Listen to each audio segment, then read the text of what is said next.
Can you grow taller after 18? I tested it. I grew half an inch after turning 18. Doctors say that's impossible, but I measured my height every day, tracked my posture and spine for 30 days, and what actually changed completely challenged what I believed about growing taller. Let's be real. I've always wanted to be a bit taller. Whether it was for a little extra confidence or just not blending into the background, height always felt like a big deal. But just like you, I'd accepted the fact that once you hit 18, your growth plates close. And that's the end of the story. So I spent 6 months testing every scientifically backed method I could find. The results? Let's just say they were unexpected. Before we dive into the experiment, let me take you back to where this obsession started. I was 16, standing in line at an amusement park, and I got rejected from a ride because I was too short by literally 1 inch. My friends went on without me, and I stood there feeling like my height defined what I could and couldn't do in life. That night, I fell into a research spiral, and then I found something interesting. Legitimate research suggesting that while bone growth stops, there are ways to maximize your height through spinal decompression, posture correction, and yes, even some hormonal factors that can persist into your early 20s. I decided right then I was going to test this scientifically on myself. Month 1. Baseline measurements. I got myself measured professionally 3 times at different locations to ensure accuracy. Every measurement came back at 5 feet 7 inches or 170.2 centimeters.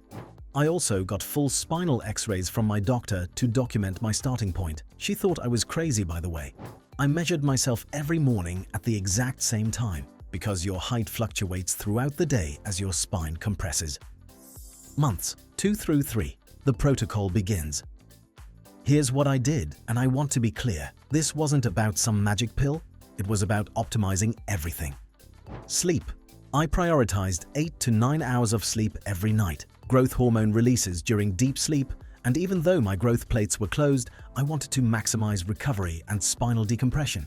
I invested in a better mattress and actually tracked my sleep quality. Hanging exercises. Every morning and evening, I did dead hangs from a pull-up bar for 1 to 2 minutes total. The theory? Spinal decompression. Your spine has cartilage between the vertebrae that compresses during the day. Hanging helps decompress it. Posture work. I realized my posture was terrible. Rounded shoulders, forward head. I was probably losing an inch just from slouching.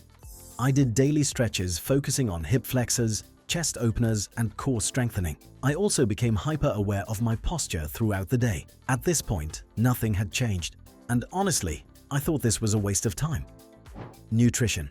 I focused on getting enough protein, vitamin D, calcium, and vitamin K2, all crucial for bone health.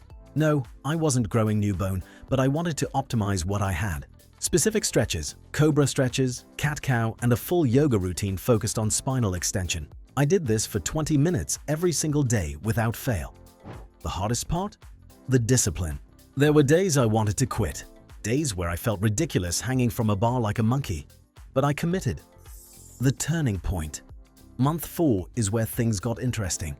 I measured myself one morning and the tape read 170.5 centimeters, 0.3 centimeters taller.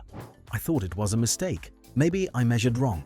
Maybe the tape was off. So I went back to the same clinic where I got my baseline measurement, 170.7 centimeters. I was half a centimeter taller. That's about 0.2 inches. The medical assistant who measured me looked at my records and said, that's unusual. Unusual, not impossible. Now, before you rush to the comments saying, that's just posture, or that's not real growth, you're partially right. The spaces between my vertebrae had increased slightly. My spinal curve had improved dramatically. My posture had transformed. I was literally standing taller because I had optimized my body's structure. And here's the kicker. This is real height. When someone asks how tall you are, you don't say, I'm 5'7" with bad posture, but could be 5'8" with good posture.